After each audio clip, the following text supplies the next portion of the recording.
Enzo Recto, kalaban ang katiwalian at kasinungalingan, kakampi sa katotohanan at kabutihan. Hindi apektado ang sigla ng House Prosecution Panel sa ginagawang paghahanda para sa impeachment trial ni Vice President Sara Duterte. Ito ay matapos ipahayag ni Pangulong Ferdinand Marcos Jr. na handa siyang makipagkasundo sa mga Duterte. Ayon kay House Assistant Majority Leader, San Juan City Representative Isabel Maria Zamora, inaasahan na niya ang ganitong ugali ng presidente. It's just him being polite and proper and level-headed. I know the president to be, a man of good words.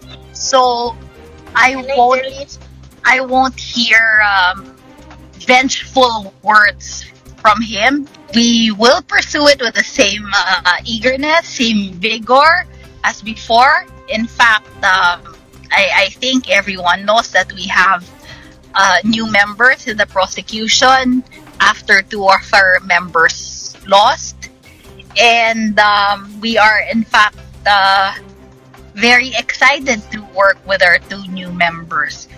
Ngayong tapos na ang eleksyon, ipagpapatuloy ng House Prosecution Panel ang lingguhan nitong pagpupulong. Samantala, kung ang kongresista naman ang tatanungin, naniniwala itong parehong may kapasidad sina ML Party List Representative-elect Leila De Lima at Akbayan Party List Representative-elect Shell Jokno na pangunahan ng House Prosecution Panel. They're very well known in the legal sphere. They're very good in their own legal fields, and they've had lots of experience.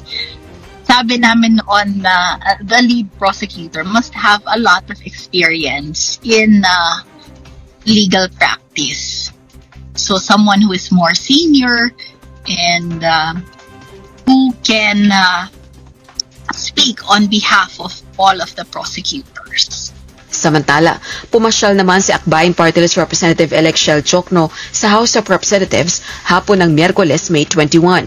Nakatakdang maupo sa pwesto ang bagong halal na kongresista sa June 30.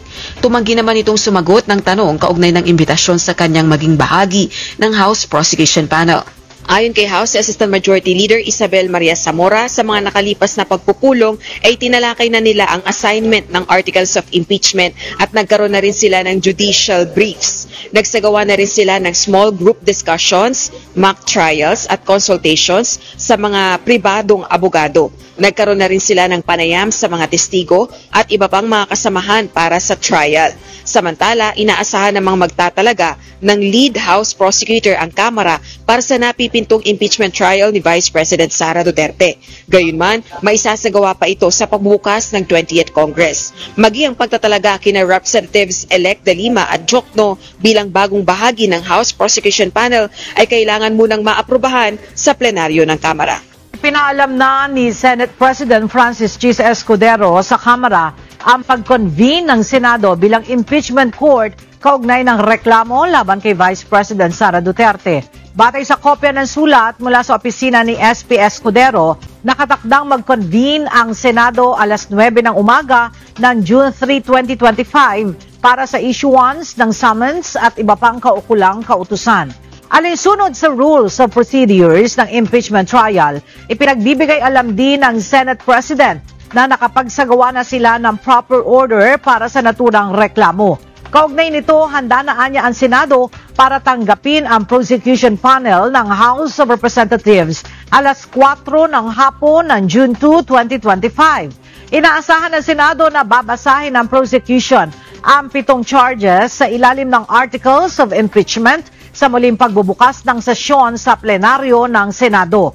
Nakalagay rin sa sulat na pinadalhan din ng kopya nito ang pangalawang Pangulo. Yung tanggapan ni Senate President Chis Escudero ay nagbigay na ng kopya sa Senate media. Yung kopya ng sulat, sumulat na kasi siya last Mayo 19, Lunes, kay House Speaker Martin Romualdez. So, binabanggit dun sa sulat na handa nang mag-convene ang impeachment court by Hunyo 3, alas 9 ng umaga Pero bago sila mag-convene, kailangan magpunta yung prosecutors, yung panel of prosecutors ng House of Representatives sa Senado sa Hunyo 2, alas 4 ng hapon. So 4 p.m. Session yon. Ang gagawin doon ay kailangan basahin lahat yung articles of impeachment ng panel of prosecutors. After mabasa lahat ng laman ng impeachment ay magbibigay na ito ng senyales. Ito yung magiging dahilan para mag-convene kinabukasan ng alas 9 ng umaga yung impeachment court. Ito kasi ay nasa ika-19 na kongreso pa. Hindi pa makakasama dito yung bagong elect ng mga senador. May pag-graduate din naman ng mga senador, pero dahil ika-19 na kongreso pa, mag-convene muna sila sa ika-19 na kongreso. So June 2, 4 p.m., pupunta yung mga prosecutors doon, babasahin lahat yung laman ng impeachment. Ito yung magiging dahilan para i-convene yung impeachment court. So, kinabukasan, Hunyo 3, yung impeachment court, yung existing na senador pa rin naman ng ika-19 na kongreso. So, ito kasi yung unang magiging hearing ng impeachment court. Pero usually, ang nangyayari dito ay mga submission lang. Medyo mga clerical to. Kailangan yung mag-submit ng ganito, ganyan. Ano pa yung pwedeng idagdag dito? Tapos mag-decide na doon. Sasabihin na, by July 30, halimbawa, yung i-anunsyo na nila sa June, June 3, na by July 30, mag-start yung trial proper. Doon na papasok yung mga bagong senador. Maalala nyo lang din si Marcoleta noong mga nakarang araw, sabi niya, naniniwala ako na hindi matutuloy ang impeachment dahil magkakaproblema. So, kung matutuloy yan, pagdebatihan muna natin. Ang paraan ng pagkuha nila ng ebidensya ay mali. So pagka mali ang paraan, mali din ang proseso. Lahat sa mga tirada. Ibig sabihin si Marcoleta, manggugulo. Mag-isa lang siya, tingnan natin, magawa ni Marcoleta. Exciting yan, tingnan natin. Kasi wala naman siyang nagawa sa Kongreso, wala naman siyang achievement doon eh. Dito tingnan natin sa Senado. Kaya ngayon, paano pa yan Marcoleta? Tuloy na ang impeachment. Sabi mo, pipigilan nyo yan para hindi matuloy. Ang problema, uupo kayo sa ano pa. Matatapos pa itong ika-19 na Kongreso na Senado hanggang pa yan sa ika-30 ng Hunyo. Kayo, uupo after na yan. So, paano na? Magsisimula na ang session ng Senado ngayong ika-2 araw ng Hunyo. Alangan namang umattend kayo doon, di pa naman kayo pwedeng umupo doon. At sa ika-2 araw ng Hunyo, magsisimula na ang impeachment process kaya wala na, mahirap na yan. Alangan naman pag upo nila Marcoleta at Aimee, nasa kalagitnaan ng impeachment process, proceedings, bigla sasabihin nilang itigil yan. Mukhang mahirap yan. Kaya yung sinasabi ni Marcoleta na pipigilan niya ang impeachment at ang sinasabi din ng mga DDS na hindi na yan matutuloy, mukhang malabo. Bunyog! Bunyog! Halikan na kasama ka! Bunyog!